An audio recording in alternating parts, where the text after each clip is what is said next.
Hello everyone. सो अभी जो आपने पिक देखा ना, वो पिछले साल तक एग्ज़ाम के समय या इस साल भी एग्ज़ाम के समय हमेशा ऐसा माहौल रहता है मेरे रूम में। और इन जनरल भी ऐसा रहता है, अगर किसी को कुछ गाइडेंस चाहिए या कुछ सजेशन चाहिए या कुछ मतलब टॉपिक नहीं समझ में आ रहा हो, तो मैंने सोचा कि क्यों ना मैं इसको थोड़ा नेक्स्ट लेवल पे लेके जाता हूँ। और अभी मैं आप लोगों को डीएस डिसीजन साइंस पढ़ाने वाला हूँ। पढ़ाने इन द सेंस, पढ़ाना नहीं है मेरे को आप लोगों को कॉन्सेप्चुअल क्लैरिटी देनी है। पढ़ाया तो आपको सर ने बहुत अच्छा है, वो बहुत बेहतरीन पढ़ाते हैं, लेकिन जो होता है ना क्लास में एक कॉन्सेप्चुअल क्लैरिटी नहीं हो पाती। May be due to the language barrier, may be की टर्मिनोलॉजी जो वो यूज़ करते हैं वो बार बार हम लोग कनेक्ट नहीं कर पाते हैं। तो मैं यहाँ पे इंग्लिश की यूज़ करूँगा, मतलब हिंदी एंड इंग्लिश की, जिसके कारण आपको बहुत हद तक क्लियर हो जाएगा जो भी कॉन्सेप्ट्स हैं, क्योंकि आपका ऑलरेडी एग्ज़ाम नज़दीक है। और मुझे लगता है कि 11 से शुरू करना ज़्यादा बेनिफिशियल होगा, पहले के उतने इंटर्म एग्ज़ाम में नहीं आएंगे, नहीं पूछे जाएंगे। तो मैं ये देख रहा हूँ। ठीक है, शुरू करने से पहले जस्ट बेसिक टर्मिनोलॉजी देख लेते हैं। जैसे स्टैटिस्टिक्स क्या है, स्टैटिस्टिक्स क्या होता है, इसको science of collecting, analysing and interpreting data बोलते हैं to make inform decision. That's only statistics. और इसी को हम लोग डिसीजन साइंस यहाँ पे बोल देते हैं कि भाई हम लोग को डिसीजन लेना है, डिसीजन साइंस हो गया। बहुत बड़ा कोई तोप नहीं है, बहुत सिंपल है। आपको डिसीजन लेना है, आपको डिसीजन लेने के लिए जो भी आप डाटा वगैरह और ये सब चीज़ का जो भी आप कलेक्ट करते हैं, डाटा एनालाइज करते हैं और जो भी ये सब करते हैं, इंटरप्रेट करते हैं, उससे वही आपका स्टैटिस्टिक्स हो गया। तो as I have told you कि मैं बहुत ही कंसाइज और सिर्फ कॉन्सेप्चुअल क्लैरिटी दूंगा, तो आगे की वीडियोस मेरी उसी तरीके से रहेंगी। अब जैसे सैम्पलिंग टेक्निक्स क्या होता है, sampling techniques are the methods to use to select a small group sample from a group of large population to study. That means कि आपने एक पॉपुलेशन उठाया, उसमें से कुछ सैंपल लिए और इन्फॉर्मेशन निकाली। सिंपल। जैसे मीडिया वाले क्या करते हैं, मीडिया वाले इलेक्शन से पहले ही प्री एग्जिट पोल निकालते हैं। कैसे निकालते हैं? क्या वो सबसे जाके पूछते हैं कि तुमने कांग्रेस और बीजेपी किसको वोट दिया? नहीं, वो लोग पूरे पॉपुलेशन में से 500 या 1000 या 14,000 15,000 कुछ एक सिंपल सैंपल ले लेते हैं। सैंपल से इंफॉर्मेशन कलेक्ट करते हैं, उस इंफॉर्मेशन से बाकायदा नेक्स्ट लेवल पे वो लोग डाटा को इंटरप्रेट करते हैं, एनालाइज करते हैं वगैरह वगैरह, और ये सब करके वो लोग आप लोग को बताते हैं एग्जिट पोल में कि इनकी 405 सीट्स आएंगी। ये हो गया। तो ये हो गया आपका सैम्पलिंग टेक्निक। अब जब सैम्पलिंग टेक्निक्स आपने पढ़ लिया तो सिंपल चीज़ देखिए, सैम्पलिंग फ्रेम क्या होता है। अब list of members of all with a unique identifier. Okay, this is called sampling frame.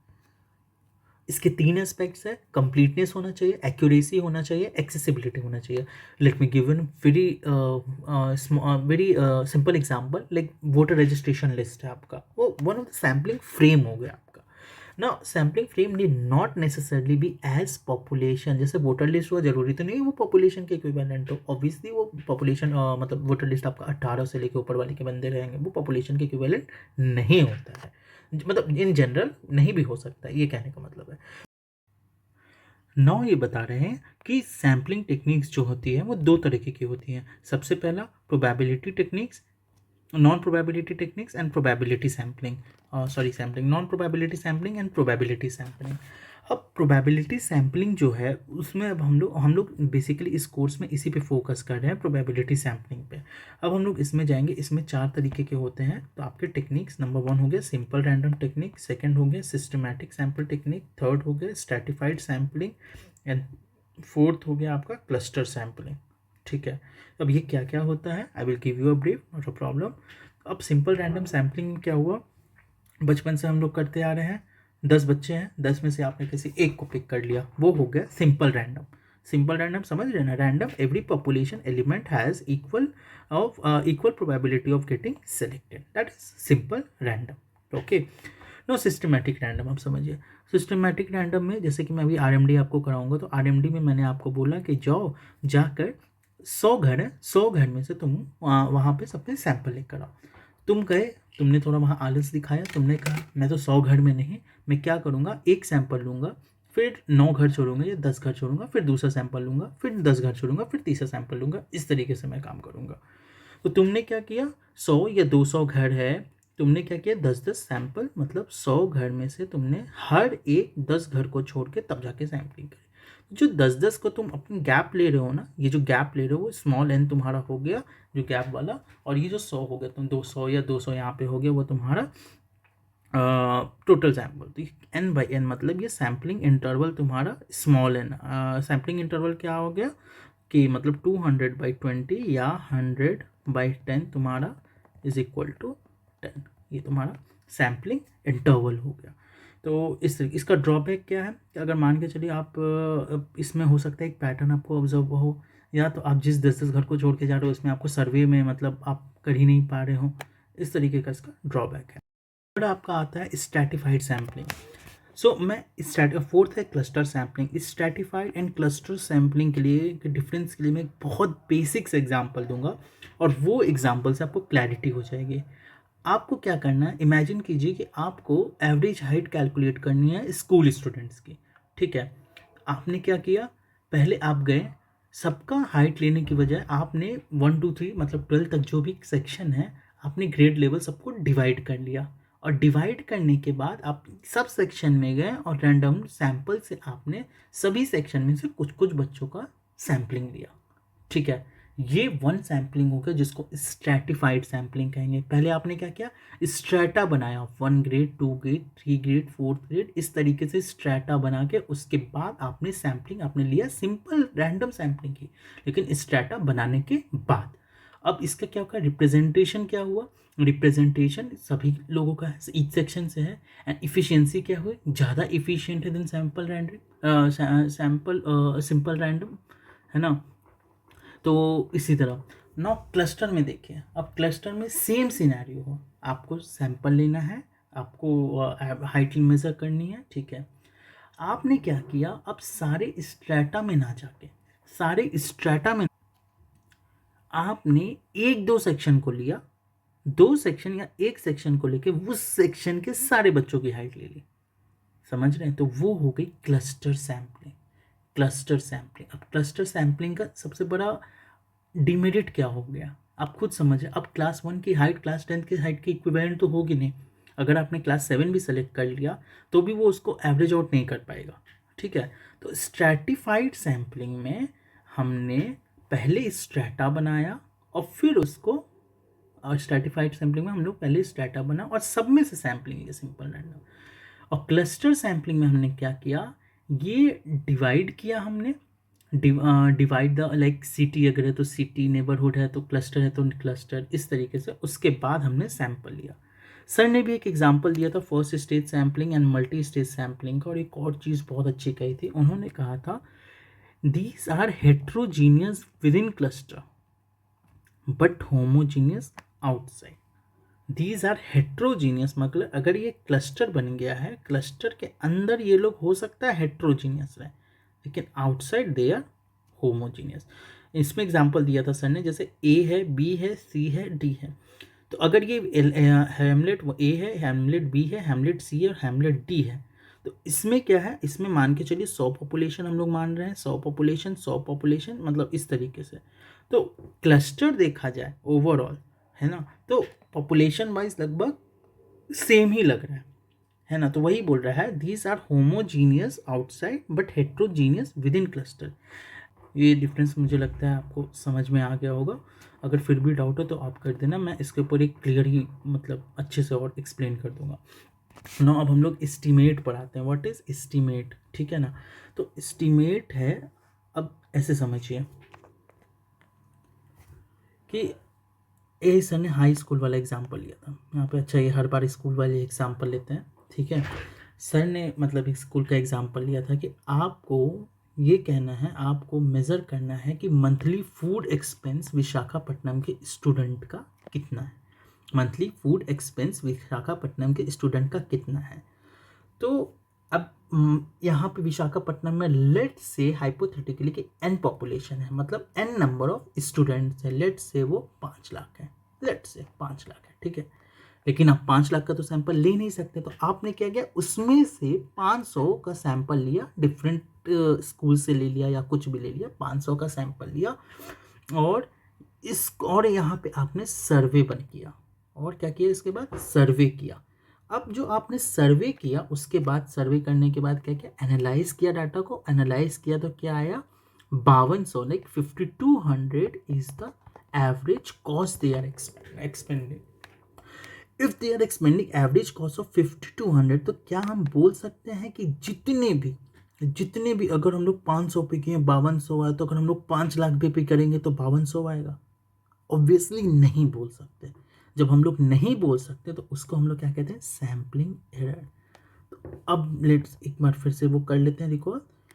जो हम लोग का एंटायर पॉपुलेशन है, एंटायर पॉपुलेशन ना लेके हमने क्या किया, स्मॉलर सैंपल लिया, स्मॉलर सैंपल से हमने डाटा निकाला।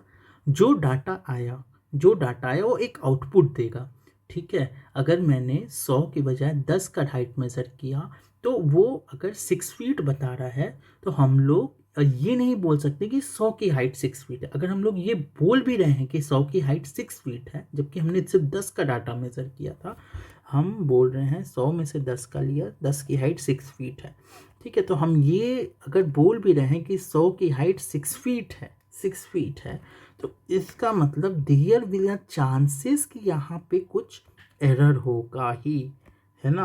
एग्जैक्टली हो ही नहीं सकता। मान के चलो एवरेज की हाइट आ रही है 5 फीट 9 इंच, तो what is the error, error is of 1 inch, and that is called as sampling error.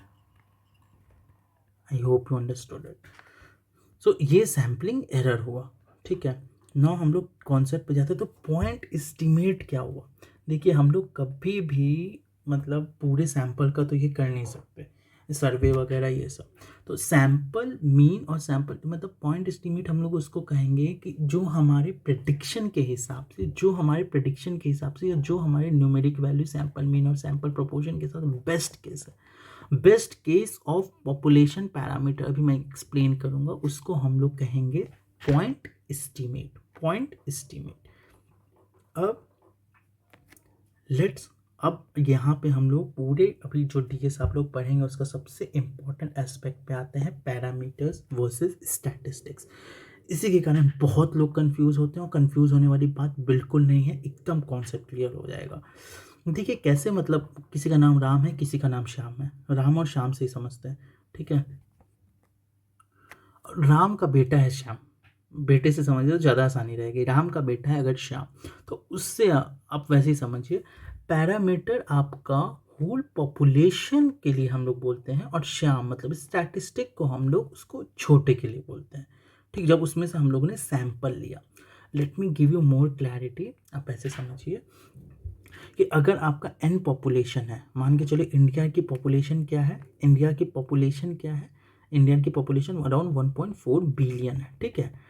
तो ये 1.4 बिलियन आपका क्या होगा, टोटल पॉपुलेशन, ये आपका टोटल पॉपुलेशन हो गया, है ना, n equal to total population. अब इसमें से मैंने 1 लाख का सैंपल लिया, 1 लाख का सैंपल लिया, ठीक है।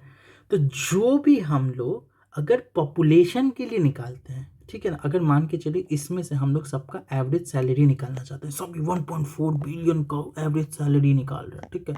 अगर हम लोग 1.4 बिलियन का एवरेज सैलरी निकाल रहे हैं, तो हम लोग कहेंगे parameter, what is the parameter mean of population mean और पॉपुलेशन प्रोपोर्शन, क्योंकि एवरेज सैलरी भी निकालेंगे तो किन की निकालेंगे, जो आर द वर्किंग क्लास के निकालेंगे, जो मतलब जो अर्न कर रहे हैं उनके, बच्चे की तो निकालेंगे नहीं।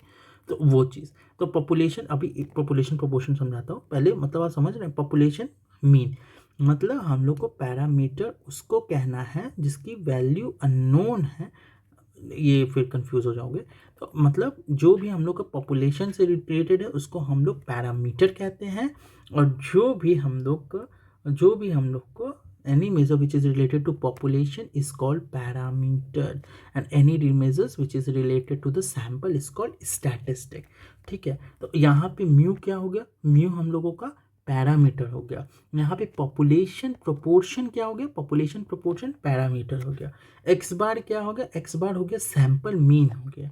तो ये स्टैटिस्टिक हो गया, ये राम है ये श्याम है, समझ लो ना, ये पिता है ये श्याम है, मतलब पिता श्याम से याद रखो। और पी स्टार पी हैट क्या हो गया, सैंपल प्रोपोर्शन हो गया। अब सैंपल प्रोपोर्शन और पॉपुलेशन प्रोपोर्शन में कहना क्या चाहता हूँ, पॉपुलेशन प्रोपोर्शन ये बहुत अच्छा कॉन्सेप्ट है, आराम से समझ में आ जाएगा, कोई दिक्कत का बात नहीं है। क्योंकि इस पे आगे की सारी थ्योरी है ना, तो ये एक चीज़ समझना है। तो पॉपुलेशन प्रोपोर्शन मतलब ऐसे समझिए कि मान के चलिए आपका पॉपुलेशन ये आपका ये 1.4 बिलियन है, ठीक है, आपका 1.4 बिलियन है, या ये एग्जाम्पल कॉम्प्लेक्स हो जाएगा, सिंपल एग्जाम्पल लेते हैं, ठीक है ना।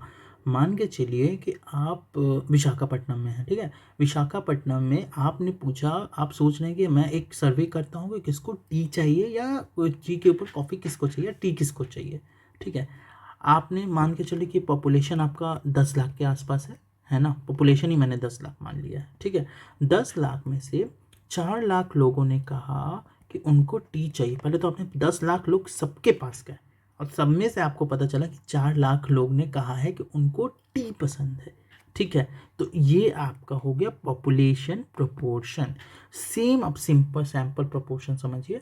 मान के चलिए कि आप 10 लाख लोग के पास ना जाके सिर्फ 100 लोग के पास गए, सिर्फ 100 लोगों के पास गए, और 100 लोगों में से 100 में से आपके 45 ने कह दिया कि भाई मुझे तो चाय पसंद है, तो यहाँ पे क्या आया 45%, यहाँ पे क्या आया 40%, एरर कितने का आया 5%। समझ में आ गया होगा। तो population sample, that is the difference.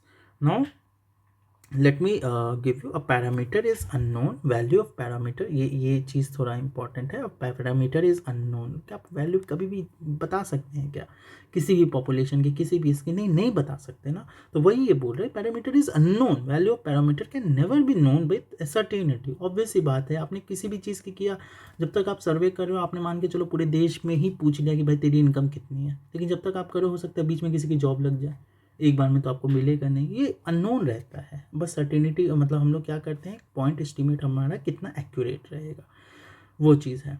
Now अब सैम्पलिंग डिस्ट्रीब्यूशन क्या होता है, अब ऐसे समझिए, एक पूरा पॉपुलेशन है आपका, मैं इस पे समझाता हूँ, ठीक है। ये आपका 1 से लेके 1 2 3 4 ये समझिए, मान के चलिए 10,000 तक पॉपुलेशन है, 10,000 तक मैंने पॉपुलेशन ले लिया। अब इसमें से मैंने 30 के सैंपल लिए, 30 के सैंपल, पहला सैंपल 30 का लिया, 30 इन द सेंस नंबर नहीं, 30 ऐसा 1 2 1 2 3 4 5 6 ऐसा वाला 30 लिया। सेकंड मैंने क्या किया, 3 से शुरू किया, 3 4 5 8 7 6 इस तरीके से करके मैंने 30 तक नंबर लिया, फिर 3 मैंने वैसा किया। अब इसका एवरेज कुछ आया x1, इसका एवरेज कुछ आया x2, इसका एवरेज कुछ आया x3, इसका एवरेज आया समझिए y1, ठीक है। तो मैं वही कहना चाह रहा हूँ कि अब सैम्पलिंग डिस्ट्रीब्यूशन क्या होता है, इफ़ एनी पॉइंट एस्टीमेट, ये पॉइंट एस्टीमेट नंबर 1 हो गया, x1 जो है ये पॉइंट एस्टीमेट नंबर 1 हो गया, राइट। ये पॉइंट एस्टीमेट नंबर 1, ये पॉइंट एस्टीमेट नंबर 2, ये point estimate number 3। Distribution of point estimates from all possible samples of a given sample from population, जितने भी पॉपुलेशन मतलब सैंपल हैं, जितने भी possible population from all possible sample, ये 10,000 में से जितने भी पॉपुलेशन सैंपल आपके पॉसिबल है, उसमें से अगर हम लोग जो भी हम लोग ये एस्टिमेट बना रहे हैं, मतलब distribution of point estimate, that is called sampling distribution. I think आपको क्लियर हो गया होगा। तो ये बहुत ही अब इजी कॉन्सेप्ट है, फिर भी अगर डाउट हो तो कमेंट कर दीजिएगा, मैं इसको और अच्छे से एक्सप्लेन कर दूंगा। ये बाइस्ड अनबाइस्ड आपका बाद में आएगा, अभी बाइस्ड अनबाइस्ड के टॉपिक मैं नेक्स्ट लेक्चर में लूँगा।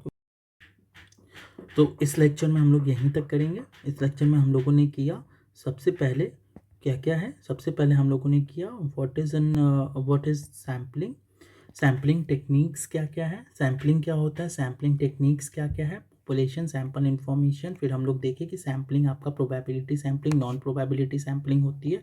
प्रोबेबिलिटी सैम्पलिंग के अंदर 4 एस्पेक्ट है, वो हो गए आपके सिंपल रैंडम टेक्निक, फिर systematic sample, third one is stratified sample, and fourth one we go into cluster sampling.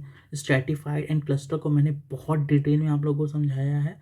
उसके बाद फिर हम लोग आते हैं, हम लोग एस्टीमेट को कैसे देखते हैं। एस्टीमेट में मैंने बताया पॉपुलेशन क्या हो गया, n is equal to population.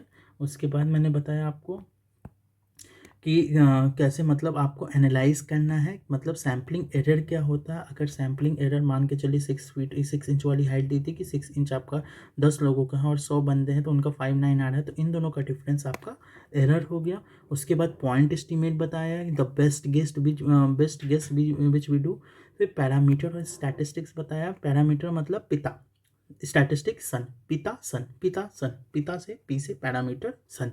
पिता क्या होता है, बड़े होते हैं, बड़े मतलब बड़ा सैंपल, उस हिसाब से ध्यान में पिता सन, पिता सन वैसे ही याद रखेगा, पापा सन वैसे ही रखिए। तो पैरामीटर जो भी पॉपुलेशन से कोई भी पैरामीटर मतलब जो भी आपका इससे रिलेटेड होगा, any measures related to population will be पिता parameter, any measures related to sample, बस नाम दिया होगा तो इस इज कॉल्ड स्टैटिस्टिक्स। एक्स इस बार स्टैटिस्टिक्स बोलेंगे उसको, म्यू को पैरामीटर बोलेंगे, पी हैट को स्टैटिस्टिक बोलेंगे, पी को पॉपुलेशन प्रोपोर्शन पैरामीटर बोलेंगे। इस दोनों के बारे में मैंने डिफरेंस समझाया, what is population proportion and sample proportion difference. उसके बाद अपन सैम्पलिंग डिस्ट्रीब्यूशन में, डिस्ट्रीब्यूशन हम लोगों ने देखा कैसे, अगर आपका 100 का सैंपल है तो अगर 100 का या 10,000 का सैंपल, उसमें से हम लोगों को 10-10 का सैंपल लेना है, तो मैं 10-10 के कितने पॉसिबल सैंपल्स बना सकता हूँ, जितने भी पॉसिबल सैंपल्स बना सकता हूँ, मान के चलिए 1000 10,000 जितने भी 100 पॉसिबल सैंपल्स बन रहे हैं, उन पॉसिबल सैंपल्स का जो मैं एवरेज या मतलब जो भी मैं कैलकुलेट कर रहा हूँ, जो भी मैं पॉइंट एस्टिमेट कैलकुलेट कर रहा हूँ, उन पॉइंट एस्टिमेट्स को मैं ग्राफिकली डिस्ट्रीब्यूट मतलब एक डिस्ट्रीब्यूशन ड्रॉ करूँगा। वो डिस्ट्रीब्यूशन आपका हो गया सैम्पलिंग डिस्ट्रीब्यूशन। ठीक है, तो आज हम लोग यहीं तक करते हैं, क्योंकि नेक्स्ट बार से फिर मैं अनबायस्ड करूँगा, और उसके पहले का ये जो एक्स बार है ये सब वगैरह, उसके अलावा ये करने के बाद बायस्ड अनबायस्ड वेरिएबल के बाद फिर हम लोग जाएंगे सेंट्रल लिमिट थ्योरम में, और सेंट्रल लिमिट थ्योरम के बाद ये जो आप लोग कॉन्फिडेंस इंटरवल जिसमें बहुत ज़्यादा कंफ्यूज हो जाता है, जो कि बहुत ईजी है, ये बहुत ईजी है, कुछ नहीं है। और ये ध्यान रखिएगा, ये बहुत आगे तक लाइक BFSR वगैरह सब इस पर डिपेंडेंट है। BFSR हो गया या आगे के बहुत सारे डिसीजन OS में आ जाएगा, OS में भी आएगा, OM में भी आएगा, मतलब हर जगह कॉन्फिडेंस इंटरवल। और जानते हैं अभी तो हम लोगों का एस्कॉन मतलब स्ट्रैटेजिक कंसल्टिंग में भी आया था। इन द सेंस कि कॉन्सेप्ट है जो कि ABCD है, समझिए ABCD है, जो कि आपको डिफरेंट समय पे समझना होगा डिसीजन लेने के लिए, वो चीज़ है। तो इसको देखेंगे, ठीक है। और अगर ये वीडियो में कुछ भी प्लस माइनस लगा हो अगर मतलब, तो मुझे बता दीजिएगा, उस हिसाब से मैं अपने आप को मॉडिफाई करके और सही से किसी कॉन्सेप्ट को समझाना हो या कुछ करना हो, वो do let me know. And दूसरी थिंग, अगर अच्छी लगी हो तो ज़रूर मतलब इसको वॉच कीजिए, और कुछ और अगर आपको लगे कि नहीं ये टॉपिक समझना है कुछ भी, just let me know. Thank you for watching, God bless you all.